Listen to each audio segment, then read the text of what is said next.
You are surrounded by fools, and it is exhausting. You think your intelligence is your greatest asset. It is actually your biggest vulnerability. The modern world tells you to educate the ignorant, to use logic, to find common ground. Arthur Schopenhauer knew the brutal truth. Logic is defenseless against stupidity. Explaining your mind to a fool is not noble. It is intellectual suicide. There is a hidden, almost ruthless architecture to neutralizing the willfully ignorant. A method the most dangerous minds in history used to disarm fools without ever giving them the gift of the truth. Once you understand this mechanic, you will never be drained by a lesser mind again. You know the ache. You are sitting in a room, perhaps a boardroom, a family dinner, or a digital battleground, listening to someone speak with absolute, unshakable confidence about something they completely misunderstand. You feel the pressure building in your chest. Your brain instantly maps out the flaws in their logic.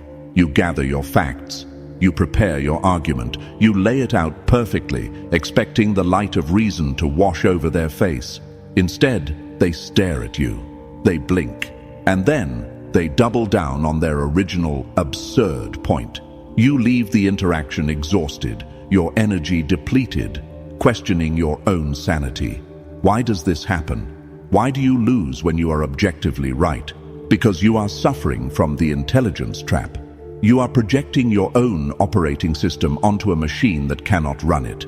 Intelligent people operate under a fatal delusion, the belief that the rest of the world values the truth. You assume that if you just present the right evidence, the other person will analyze it, adjust their worldview, and agree. Schopenhauer despised this naive optimism. In his blistering text, The Art of Being Right, he observed a dark, unyielding law of human nature. People do not argue to find the truth. They argue to establish dominance. Psychology calls it the Dunning-Kruger Effect, the cognitive bias where people with low ability possess a hallucinatory level of confidence. But understanding the graph is not enough. You must understand the gravity of it. Ignorance is not a passive state. It is an active, heavily armored defense mechanism. When you introduce logic to a fool, they do not see an opportunity to learn. They see a threat to their ego. And the human ego will burn down the entire world before it admits it is wrong. Daniel Kahneman, in Thinking, Fast and Slow, divided the mind into System 1 and System 2. System 1 is fast, emotional, and instinctual. System 2 is slow, deliberate, and logical. Stupid people are prisoners of System 1. They live there. They feel an emotion, attach a fast opinion to it, and call it a fact. You, the intelligent person, are trying to use System 2 on them. You are offering nuance. You are offering data. It is a translation error. You are speaking mathematics to a barking dog. Worse, you are doing all the work. You are spending immense caloric energy crafting a perfectly reasoned argument, while they are spending zero energy simply refusing to accept it.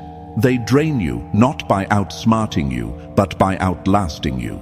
They drag you down into the mud of their own cognitive limitations. Schopenhauer recognized this 2 centuries ago. He realized that truth has absolutely no currency in a debate with a fool. So, what do you do? If logic fails and reasoning is a trap, how do you win? You don't fight them. You weaponize their own momentum. Schopenhauer understood that the intellect is a servant to the will. The will, the blind, irrational, emotional drive of a human being, always wins. When you argue with a fool, you are providing them with exactly what they want. Friction. Friction makes them feel important. Your frustration proves to them that they matter. Every time you counter their point, you legitimize their delusion. You are telling them, your idea is worthy of my time and my anger. To break a fool, you must deny them friction. How? By using Schopenhauer's most savage strategy. Do not disagree with them. Agree with them, but agree with them so completely, so violently, that you push their argument into the realm of pure absurdity. In philosophy, this is akin to reductio ad absurdum. In dark psychology, it is simply handing a man enough rope to hang himself. Imagine a colleague who insists that all modern art is a scam and that anyone could paint a masterpiece. The instinct of the intelligent person is to argue about technique, art history, and subjective expression. Stop. Instead, lean in. Nod slowly. You are entirely right, you say. In fact, since it is so easy, we should quit our jobs today. We will buy some paint this afternoon. You can do the canvases, I will find the gallery. We will be millionaires by Friday. Why are we even sitting in this office? Watch their eyes. You have not attacked them. You have completely validated their premise, but you have accelerated it to its logical, catastrophic conclusion. The fool operates on the surface. They never think 3 steps ahead. When you force them to look at the destination of their own thought process, their brain short-circuits, they have to backpedal, they have to inject nuance, they have to suddenly start arguing against themselves to save face. You did not defeat them with your logic, you defeated them with their own stupidity. Schopenhauer employed this mercilessly against his academic rivals. He did not engage in polite discourse with people he considered charlatans. He did not treat their ideas as equals. He magnified their flaws until the flaws became comical. When you do this, you protect your own energy. You step out of the ring. You become the observer, watching a child trip over their own shoelaces. But this requires a terrifying shift in your own psychology. You must kill the part of your ego that desperately wants to be recognized as right. Intelligent people are addicted to being correct. You want the satisfaction of the other person conceding. You want the moral victory. Schopenhauer would tell you that seeking validation from a fool is the ultimate form of stupidity. Why do you care if a lesser mind acknowledges your brilliance? Why do you need a blind man to compliment your painting? When you drop the need to be right in their eyes, you become immune to their provocations. You stop giving them the remote control to your nervous system. Let them hold their incorrect beliefs. Let them walk into the world with their flawed maps. It is not your duty to save them. It is your duty to protect yourself from them. Which brings us to a darker, more necessary realization. Stupidity is not a passive trait. It is highly contagious. If you spend enough time trying to navigate the chaotic, irrational landscape of a foolish person's mind, you will begin to compromise your own. Cognitive load theory explains that our mental bandwidth is strictly limited. When you interact with a highly irrational person, your brain works overtime. You are trying to predict their unpredictable reactions. You are suppressing your own frustration. You are walking on eggshells. This sustained cognitive taxation slowly degrades your own decision-making abilities. You become irritable. You make poor choices. You lose your creative edge. You are letting a parasite feed on your intellectual capital. Schopenhauer was notoriously solitary. People called him a misanthrope. They said he hated humanity, but read the wisdom of life. He did not hate humanity. He was simply ruthless about his mental diet. He wrote, "To marry is to halve your rights and double your duties." He applied the same harsh mathematics to human interaction. To engage with a fool is to halve your intelligence and double your exhaustion.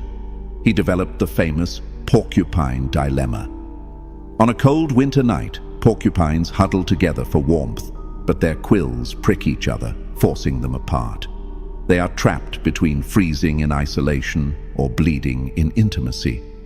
The intelligent person must master this distance. You cannot avoid stupid people entirely. They are your managers, your clients, your neighbors, and sometimes your blood. But you must establish a psychological quarantine. When you are forced to interact with them, you do not bring your authentic self to the table. You bring an avatar. The avatar is polite. The avatar smiles. The avatar speaks in short, agreeable sentences. Interesting perspective. I see what you mean. That's one way to look at it. The avatar gives them nothing to attack. The avatar is a mirror, reflecting their own noise back at them, while your actual mind remains protected behind a fortress of detachment. This is the Machiavellian application of Schopenhauer's philosophy. You are physically present, but intellectually absent. They will think they are having a conversation with you. They will think they are winning. Let them. The illusion of victory is the cheapest toy you can give a fool to keep them quiet. Do you feel the guilt rising? The societal conditioning telling you that this is manipulative, that it is arrogant to view others this way? Kill that guilt. That guilt is exactly why you have been suffering. You have been treating intellectual predators like fragile victims. A foolish person who aggressively insists on their own ignorance is not innocent. They are a hazard. David Robson, in The Intelligence Trap, details how institutional stupidity, smart people following the confident, incorrect herd, has caused plane crashes, economic collapses, and medical disasters. Stupidity is dangerous. You do not owe it your vulnerability. You do not owe it your energy. You must view their ignorance as a force of nature. You do not argue with a hurricane. You do not try to educate a flood. You board up the windows. You seek high ground, and you let the storm exhaust itself. But what happens when the fool has power over you? What happens when the irrational mind signs your paycheck or holds the key to your promotion? How do you survive when the system itself rewards the loudest idiot in the room? This requires an entirely different set of weapons. The most dangerous animal is not the predator, it is the frightened beast with a crown. When a person of low intellect acquires power, their entire psychological architecture is built on a fault line of deep, unacknowledged insecurity.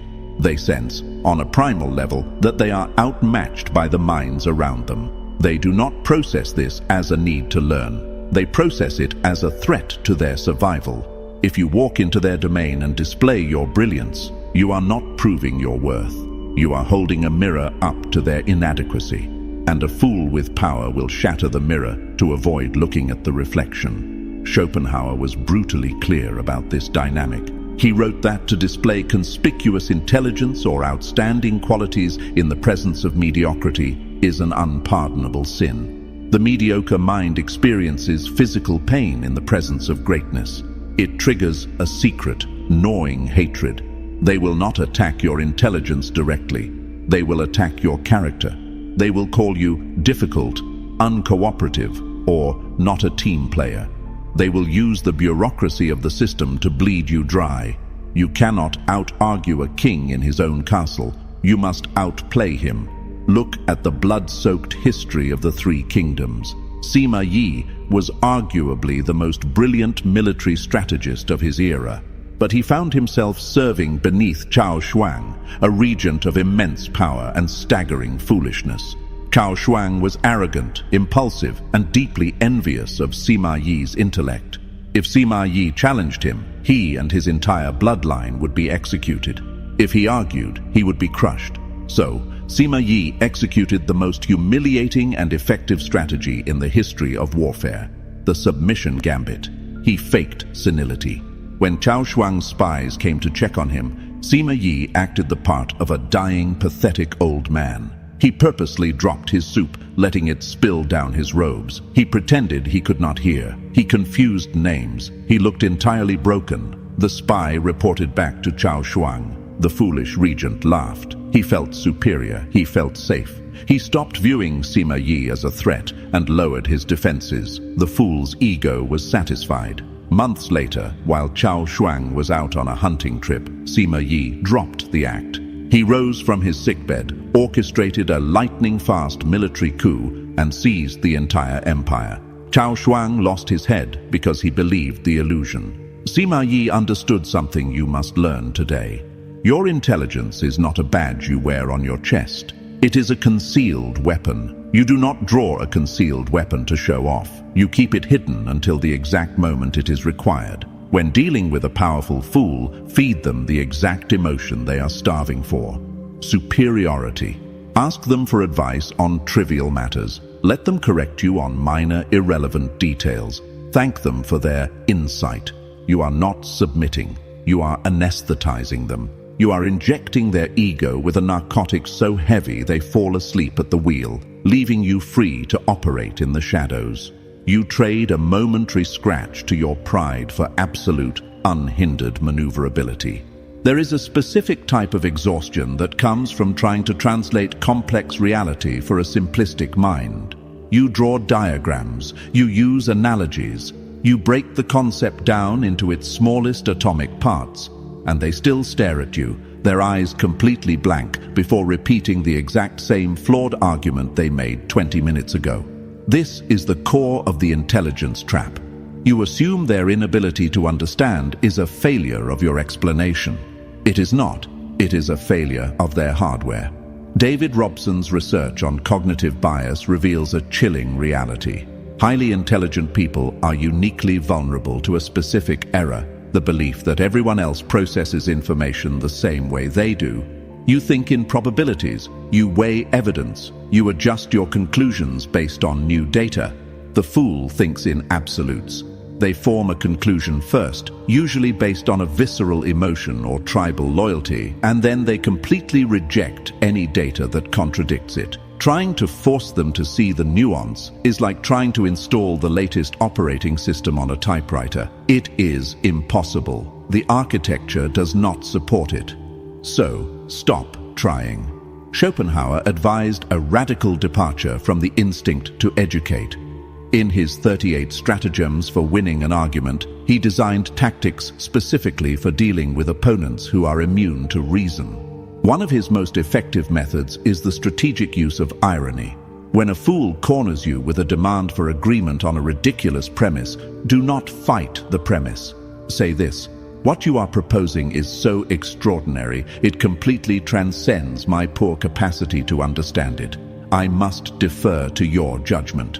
The fool will puff out their chest. They will take it as a concession. They will believe they have dazzled you with their brilliance. But anyone with a fraction of intellect watching the exchange will hear the dripping sarcasm. You have insulted them to their face, and they thanked you for it. You have safely exited the conversation without expending a single calorie of intellectual energy. You must understand the economics of attention. Every hour you spend debating a fool is an hour stolen from your own empire. It is energy diverted from your wealth, your health, your actual goals. Fools are energy vampires. They do not produce, they consume. They drag you into endless circular debates because they have nothing better to do with their time. Your time is expensive. Theirs is worthless. When you engage, you are trading gold for dirt.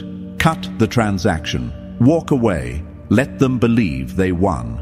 The lion does not lose sleep over the opinions of sheep, and the architect does not weep when the demolition crew calls his blueprints confusing. We need to address the darkest part of your psychology. The reason you keep engaging with them. It is not just because you want to be right. It is because you feel sorry for them. You think, if I can just make them see the truth, their life will improve. If I can just show them the flaw in their logic, they won't make this terrible mistake. This is the arrogance of empathy. You believe you are the savior of the ignorant. You are playing God with someone else's cognitive limitations. This is a dangerous, bleeding heart philosophy that will drag you to the bottom of the ocean. Kruger and Dunning's landmark 1999 study revealed the cruelest joke of human psychology. The very skills required to be competent at a task are the exact same skills required to recognize competence. Therefore, the profoundly incompetent lack the metacognition to even realize they are incompetent. They are trapped in a fortress of unearned confidence, completely blind to their own deficits. You cannot save them. They do not want to be saved. They enjoy the fortress. It is warm inside. It protects them from the terrifying complexity of the real world.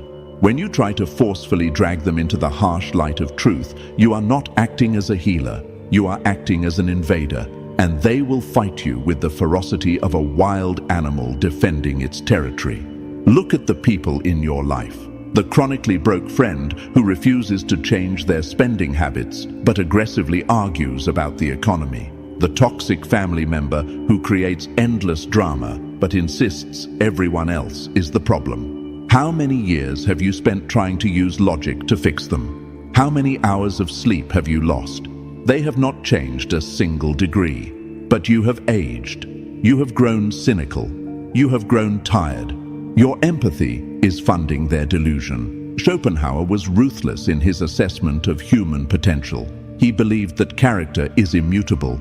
People do not change their nature, they only change their circumstances. If a person is a fool today, they will be a fool tomorrow. Accepting this is painful. It requires a kind of emotional amputation. You have to look at people you might care about, or people you must work with, and accept their terminal limitations. You stop trying to upgrade them. You start managing them. You manage a fool the way you manage heavy machinery. You keep your hands out of the gears. You stay behind the safety lines. You expect it to operate exactly as it was built to operate. When the machine malfunctions, you don't argue with it. You pull the plug. What happens when you finally stop fighting them? What happens when you drop the rope? Stop explaining yourself and simply observe the circus around you without participating in it. You experience a profound, terrifying shift. You realize how much of your identity was wrapped up in being the smartest person in the room. You realize how much you relied on the friction of debating fools to feel alive. When you take that away, you are left with yourself. This is where the true test begins. Most intelligent people surround themselves with lesser minds intentionally. They do it because it is safe. It is easy to look like a genius when you are surrounded by idiots. It is a psychological crutch. But Schopenhauer warned that a man of high intellect who fraternizes with the vulgar will eventually be dragged down to their level. The mind adapts to its environment. If you spend your days arguing about trivialities, your mind will become trivial. You must withdraw. Not a physical withdrawal into the woods, a mental withdrawal, an emotional quarantine. You must become comfortable with being misunderstood. Fools will misinterpret your distance. They will call you arrogant. They will say you have changed. They will assume your refusal to argue is a sign of weakness. Let them. Their judgment is based on a flawed premise. Why should the judgment of a flawed mind affect the peace of a sharp one? Imagine walking through an asylum. The patients point at you and call you crazy. Do you stop to debate them? Do you pull out a medical chart to prove your sanity? No. You keep walking. You understand their reality is distorted. The world is a much larger asylum, but the principle remains the exact same. When a fool insults you, it is not an insult. It is a misdiagnosis. When they reject your idea, it is not a failure. It is a confirmation that your idea is beyond their reach. This level of detachment is not coldness. It is absolute clarity. It is the understanding that your energy is a finite resource, and every drop spent on someone committed to their own ignorance is a drop stolen from your own potential. We have spent centuries glorifying the debate. We idolize the image of the intellectual warrior standing on a stage, dismantling their opponent with sharp logic and flawless rhetoric. But look closer at those debates. Nothing is ever resolved. The opponent never yields. The audience simply cheers for the side they already agreed with. It is theater. It is a game played for applause. The truly dangerous minds do not play for applause. They play for outcomes. If you want to be effective, if you want to be truly unshakable, you must abandon the theater. You must adopt the mindset of an architect navigating a world of toddlers. You do not ask the toddlers for permission to build. You do not explain the load-bearing capacity of the pillars to them. You give them a toy to distract them, and you pour the concrete while they are looking the other way. This is the ultimate application of Schopenhauer's philosophy.